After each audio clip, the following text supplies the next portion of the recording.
Assalomu alaykum. Anglayotganinglar tarixiy tazkira asar Ediqut o'g'lonlari Moitilar jamiyati. Avtori Ömerjan Sidiq. Mahmud Moiti. Davomi. Shuningdan boshlab har ikki tarafda o'q etish butunlay to'xtadi. Biroq ish mushu yerga yetganda fidoyilarning orasida bosh-boshdoqlik bilan qaramliq qilish yuz berdi. Ba'zilar ular bizga yaxshi miltiqlarni beratdimi? Ular miltiq akilib berguncha biz bu yerda saqlab yotamizmi? Bugun kechada hujum qilib, ularning hamma miltiqini tortib olish kerak, deb g'ulg'ula qilishga boshladi. Fidoyilarning ko'pinchisi etizlikdan ketmanni tashlabla inqilobga qatnashgan dehqonlar bo'lg'achqa, harbiy bilimdan savati yo'q, belgilama, tuzum ko'z qarashi ojiz edi. Ko'z oldidagi manfaatni ko'proq o'ylaydi. Shuning bilan kalta pamlik odamlarning g'ulg'ulisi ustunlikni egallab ketib, shu kuni kechidala qaysi qismning fidoyilari avval yetib borsa, qurolni shular ko'p oladi degan ko'z qarash bo'yicha bir qism fidoyilar Mahmud Moitining buyruqsizla dushman okopiga bas-bas bilan ot soldi. Mahmud Moiti bu ishdan xabarsiz bo'lg'achqa, tuyuqsiz ko'tarilgan cho'qon bilan boshlangan hujumni to'xtatishga amalsiz qoldi. Mahmud Moiti hay degenicha o'ziga yaqin yerdagi fidoyilarni to'sib olgan bo'lsa-mu, urush sepi uzunga so'zilib ketganlikdan yiroq yerlardagi fidoyilar allaqachon uzab ketgan edi. Düşman taraf kelishim bo'yicha o'q otmay turayotgan sharoitda fidoyilar hurra to'lab ularning okoplarga yaqinlashib qoldi. Buni ko'rgan dushmanlar to'satdan shiddatli o'q yog'dirdi. Shuning bilan butun front bo'yicha o't ichilib ketdi. Fidoyilardan o'lganlar o'lib, qolganlari aslidagi o'rinlarga aran qechib kelib oldi. Bu ishqa Mahmud Moiti qattiq xafa bo'lgan bo'lsa-mu, bu ishning mas'uliyatini qancha surishtiribmi, javobgar kishilarni topolmadi. Kimdanla so'rasa, nima bo'lganini bilolmay qoldik. Hammaylar tangla hujumga o'tdi. Hay desak, u nimadi? deb turib oldi. Tuanjang, Lianjang bo'lganlar tilini bir qilib olib, bir-birini pash qilmadi. Mahmud Moiti: "Astag'firulloh, endi ish buzildi. Ular bizga 400 tal miltiq emas, 4 tal miltiqmi bermaydigan bo'ldi", dedi-de, fidoyilarning boshliqlariga qattiq xafa bo'lib, g'olning beshidagi Xo'janiyaz hoji turayotgan bo'stonga chiqib ketdi. Har qaysi fidoyilarning boshliqlarimi o'z o'rinlarini tashlab tog' tarafga surildi. Tun bo'yi o'q etib chiqqan Jinshurin askarlari tong saharda fidoyilar tarafda alamlardan boshqa hech kim yo'qligini ko'rib, bir besib ikki besib kelib, qadab qo'yilgan alamlarni o'lja oldi. Ular alamlarni birinchi bo'lib olgan askarlariga pul mukofot bergan.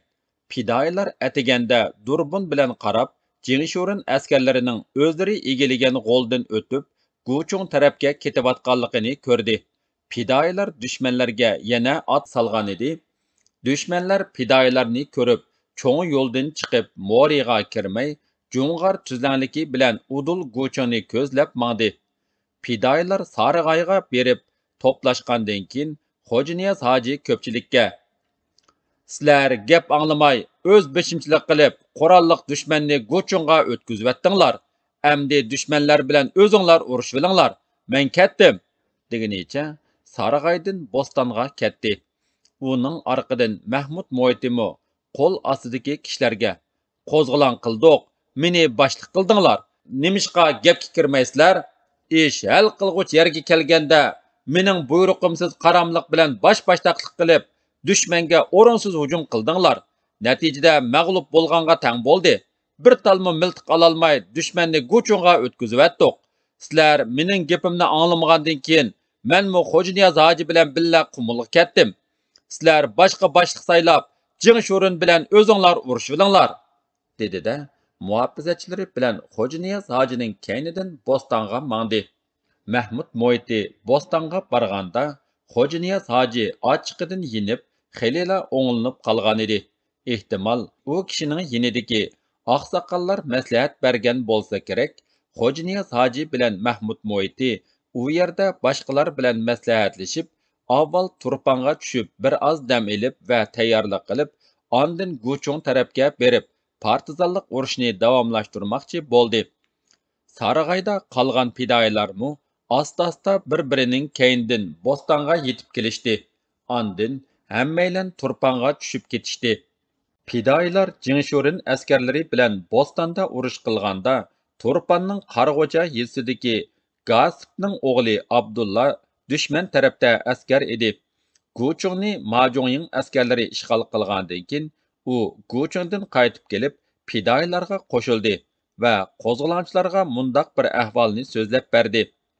Sizlar Jingshurin askarlarini Bo'stonda to'sib olganda, menmo shu qismda edim. Biz qo'rshovda qilib bek qo'rqib ketdik. Biz turgan yerda suv yo'q, oziq-tulik qiz, ruhimiz bekmo to'van edi. Sizlar tarafdan elchi kelganini bilgan bo'lsaqmi, boshliqlarning nima deyishganligini bilolmadik. Shu kechasi sizlar tuyuqsiz hujum qilish oldida boshliqimiz hech kim o'q chiqarmasin deb buyruq qilgan edi. Biz okoplarda bahramon yotgan edik.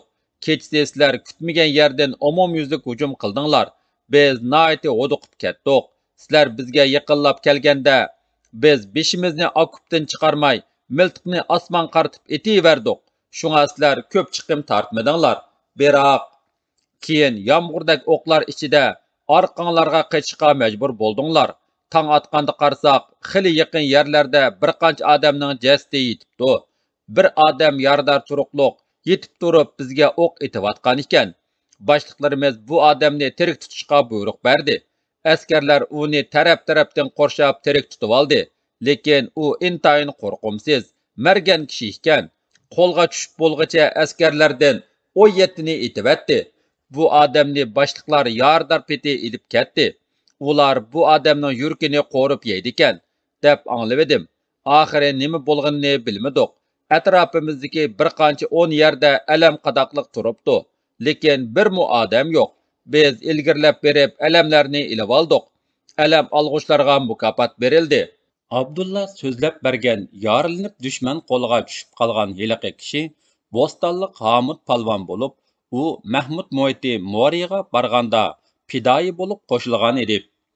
1932 yilning boshlarida Xo'janiyaz hoji Mo'ridan Turponga tushgandan keyin Jingshurinning Qumuldagi 4000 kishilik armiyasi Qumulning 12 tig'ida Xo'janiyaz hoji bilan urush qilib g'alaba qozondik deb davron solgan bo'lsa-mu, lekin qo'zg'olon o'tini pasaytolmay, aksicha texmu ulg'aytibatdi. Qo'zg'olon o'ti butun Shinjongni qopladi. 1932 yilning oxiri Qumul tog'larida Jingshurinning o'g'irlarni tozalash bosh qo'mondoni Qonxo'r Shingsay o'g'irlar tugidi deb davron solganda, Turpan, Pichan, To'qsun xalqlari Qumul xalqining qo'zg'olonga ovoz qo'shib, birdek qo'zg'alib ketdi. Demak, Jingshurin uchun aytganda armiyalarni Qumul tog'larida va Qumul shahrida turg'izishning hojati qolmagan edi. Uning uchun Urumchini saqlab qolish texmi muhim edi. Shuning bilan Jingshurin Shingsayga Qumulni tashlab qo'yib, Turponga kelib, Turpondagi qo'zg'olonni bostirishga buyruq berdi.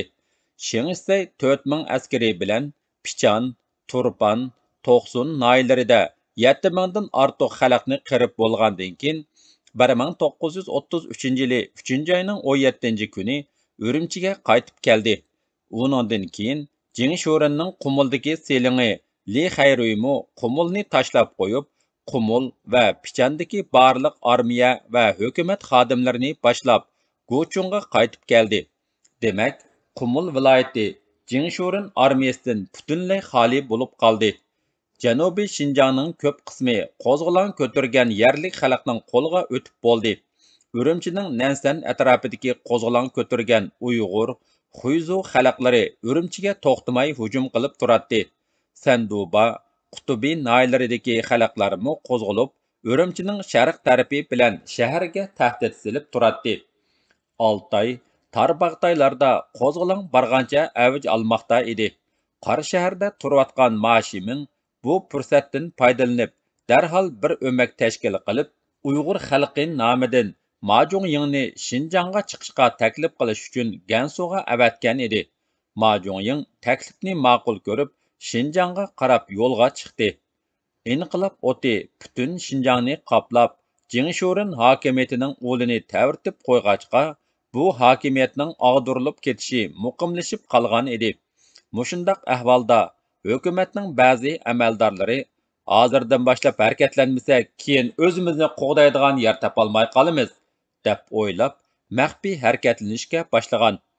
Oq Urus askarlarining xalqni qirgan gunohi o'ziga ayon bo'lg'achqa, ularmu 1933-yili 4-oyning boshlarida Janubiy Shinjongga qaytishga tayyorlangan edi. Lekin keyin vaziyatga qarab beqib, miltiqning uchini taxtdan tushib ketish oldida turgan Jingshurin hokimiyatiga qaratsak, Shinjong xalqining kengchilik qilishiga erishib qolarmiz deb o'ylagan. Vaziyatga qarab harakatlanishga boshlagan bu ikki xil kuchning xiyoli bir yerdan chiqib qolganlikdan Duban mahkamasi Sanmochusi maslahatchilar boshqarmasi ning boshlig'i Ching Jung, o'lkalik hukumatning bosh kotibi Tao Minyu, aeroplan atriti boshlig'i Li Shaotianlar Oq O'ruslarning boshlig'i Gurumkin bilan maslahatlashgan. 1933-yili 4-oyning 12 kuni tushdan keyin soat 2da Chingjung Sanmochu nomidan O'rus askarlari mashq qilg'ili bordi deb ularning Nanliangdagi shahar ichiga kirishiga buyruq bergan. O'rus askarlarining 200tisi Urumchi shahar ichiga kirib, Duban mahkamasiga o't ochgan. Qolganlari 4 atrofga bo'linib, shaharning 4 darvozasini qamal qilgan. Jingshurin Duban mahkamasining orqa temidan ortilib tushib qechib ketgan. O'rus askarlar Duban mahkamasidagi o'q dora va xat cheklarning hammasini tashqarga to'shib ketgan. Shu kuni o'lkalik ma'rif nazoratining noziri Liu Wenlong har sohadagi obro'li kishilarni chaqirib, O'rus askarlarining qo'mondonlik shtabida majlis ochib, 22 kishilik vaqtliq hukumat hay'ati saylab chiqqan. Liu Wenlong vaqtliq hukumatning raisligiga saylangan. Bu chaqda Shingsay Jingshurinning buyruqi bo'yicha Nansandagi banditlarni tozalashga chiqib ketgan bo'lg'achqa, uni safar ustidan chaqirtib kelib, 4-oyning 14-kuni hay'at a'zolarining 2 qatimliq majlisida Dubanlikka saylagan. Shingsay majlis o'rniga kirganda, uning askarlari majlis o'rnining atrofini qurshib olgan. Hukumat tarkibida o'zgarish bo'ladiganligini Shingsay oldin bilmasmi, lekin u o'zining harbiy kuchining ta'siri bilan Dubanlikka saylangan bo'lg'achqa, hamma kishining uningga itoat qilib ketishi notayin edi. Shunga u hokimiyat beshiga chiqibla hamma millatlar siyosiy, iqtisodiy, madaniyat, diniy e'tiqod jihatlarda barobar va erkin degan shuarni o'ttiriga qo'yib, o'tmishdagi milliy izilish, iqtisodiy ekspluatatsiya, siyosiy tengsizlik va madaniyat jihatdagi g'aflatda qoldirishlar bekor qilinadi, deb keng tashviq qildi. U mushu nuqtalarni ching tutib, joylarga odam avatib, tinchlik o'rnatish ustida aloqalashib olgandan keyin o'zining dushmanlarini turli usullar bilan parchalashga kirishdi. Masalan, Urumchi Nansandagi qismning boshlig'i Ma Chuanluiga 6 odam avatib, uning tinchlik haqida suhbatlashish uchun Urumchiga vakil avatishini tavsiya qildi. Shuning bilan billa Ma Chuanluining qo'l ostidagi ofitseri Ma Dishang'mu tizdan maxfiy odam avatib, uning bilan til biriktirdi va uning qo'li bilan Ma Chuanluini ham uning 2 Luijang'ini o'ldirgizdi. Orqadilla Ma Dishang'ni vaqtliq radga silingan 1-Shining Shijang'ligiga tayinladi. Ma Dishang 1933-yili 1-oyning 1-kuni 2 nafar tuanjangi bilan Urumchiga qaytib keldi. Shuning bilan Shingsayga Nansandin keldigan xabar vaqtincha to'xtadi. Ma Dishang Shingsayga taslim bo'lgandan keyin qo'l ostidagi Uyg'urlarni butunlay qurolsizlantirdi. Uningdan keyin Shingsay qarshahardagi Ma Shiminga tinchlikqa ovoz qo'shish, o'lka bilan birlashish to'g'risida vakil avatdi.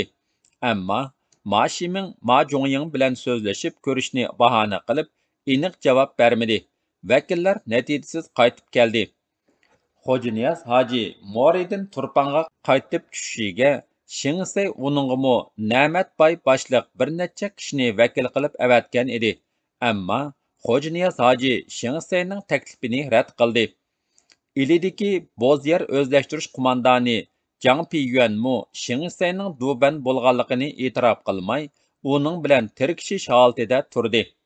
Xo'janiyaz hoji bilan Mahmud Moiti Bo'stondagi urushdan keyin qo'zg'olonga qatnashganlarning bir qancha oydan buyon to'xtamay urush qilib, qattiq harg'anligini, shuningdek yemak-ichmak va mol bo'g'izga ishonchlik kapolat yo'qligini ko'zda tutib, turpanga tushib, o'zlarini ancha-muncha o'ngishilishni o'yladi. 1933-yili 4-oyning 24-kuni qo'zg'olonchilar amdila turpanga kelib turishiga Na'matboy boshchiligidagi 4-5 elchi Şingsayning xatini ilib turpanga tushdi. Şingsay Xo'janiyaz hojiga avatgan xatida: "Sizlarning Jing Sho'ringa qarshi qilgan qo'zg'oloninglar to'g'ri edi. Mening sizlar bilan urushish niyatim yo'q edi. Lekin men bir harbiy bo'lish sifatim bilan buyruqni ijro qilmay amalim bo'lmag'achqa, sizlar bilan noiloj urush qildim. Shunga men siz Xo'janiyazni qumulda qo'yib atgan edim. Jing Sho'rinning ishlari to'g'ri bo'lmaganlikdan biz uning hukumatiga qarshi chiqib, uni yo'qotdik. Endi siz Urumchiga chiqsangiz, biz Shinjongni birlikda boshqursak" deyilgan edi. Xo'janiyaz hoji bu xatni o'qib intayin xafa bo'lib, "Bu anangni lomodi. Men sana aldang'ili to'mir xalpa emas. Bu lomodi teximini qo'yvatdim debdi. Nada yurib men uningga asir tushibdiman" deginicha o'yliga chiqdi. U ochiqida so'zlab, xatning mazmunini atrofdagi hamma kishiga bildirib bo'ldi. Şingsayning "Men sizni qo'yvatdim" deganining jarayoni mundoq edi. 1932-yili 12-oyda Şingsay Xo'janiyaz hoji qo'zg'olonchilarini Qumul tig'ining butun g'olida 4 atrofi tik tog'lar bilan qo'rshalgan joyda 4000 askar bilan qorshib oladi. Xo'janiyaz hoji bu qo'rshovdan darhol qutulishning amalini qilolmay, xatarlik ahvolda qoladi-da, qurol topshirayli deb 50 tal miltiqni topshirdi.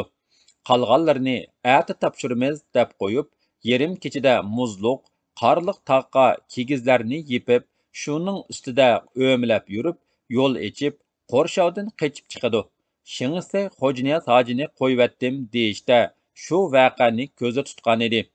Xo'janiyaz hoji bilan Mahmud Moitining Moridin turpanga tushgan vaqti dal Şingsay Mashimin qo'shini ishiga bo'lgunchilik silib, uning Madishang ismli ofitserni taslim qilgandan keyin uning Urumchi Nansandagi Ma Chuanlui ismli ofitserni o'ltirgizib, Mashimin qo'shini orasida qalaymiqanchilik paydo qilgan vaqt edi. Mashiminning Ma familik yana bir Lujangi 300 otliq askari bilan Nansangga borolmay, Qor shaharga qaytolmay, gangrab turpanda turib qolgan edi. Ularning qaysi tarafga, Ma Chuanlui tarafga yoki Madishang tarafga tava ekanligi aniq emas edi. Xo'janiyaz hoji ularning hech bir tarafga borolmayotganligini bilib, ularga "Sizlar biz bilan birlashib Guchunga hujum qilsanglar qandoq?" deb taklif berdi. Ular maslahatlashgandan keyin ma'qul bo'ldi. Lekin ularning askarlaridan birisi Xo'janiyaz hojiga maxfiy holda "Ular hozircha Xo'janiyaz hojiga qo'shilgan bo'layli. Tog'dan eshib shimolga o'tgandan keyin o'zimizning bilginini qilamiz" deb maslahatlashdi degan xabarni yetkazib qo'ydi. Xo'janiyaz hoji bilan Mahmud Moiti maslahatlashib, ularning qurolini yig'ilish qaroriga keldi. Avval Samat hoji Tuanjang, Po'lat Tuanjanglarni mang'uzib, ondan boshqa tuanlarni boshlab mengib, Yuan Tiretki tog' orasiga borganda, ularni orqa ilib, ularning ot va qurollarini yig'ib oldi. Ularmu hech qanday jidal g'uvg'o qilmay, qurollarini yavaşlik bilan topshirib berdi. Ondan Mahmud Moiti ularga "Biz Uyg'urlar turpanda qo'zg'olon qilib dushmandan miltiqlarni tortib olganda, sizlar uyinglardan chiqmay o'ltirib olgan. Dushman bilan biz urushib, hamma qurbonlarni biz berib, uning badiliga kelgan miltiqlar Mashiminning adolatsizligi va oramizga bo'lgunchilik silishi bilan sizlarning muranglarga chiqib qoldi.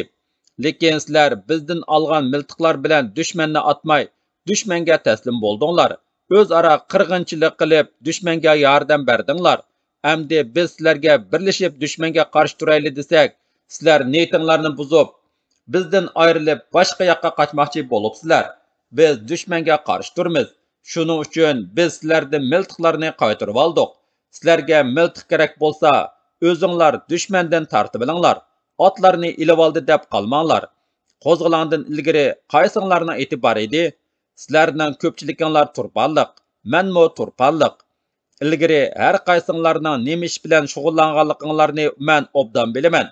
Otlar umumga taalluq. Otlar düşmandan qo'lga tushirilgan. Biz bu otlarni urushga ishlatamiz, dedi va ularni harvalar bilan turpanga qaytardi. Ofitserlarning ot va yon qurollarini o'ziga qaytarib berib, qarshi shaharga boramsizlar yoki boshqa yoqqa boramsizlar ixtiyoringlar, deb turpanga yo'lga soldi.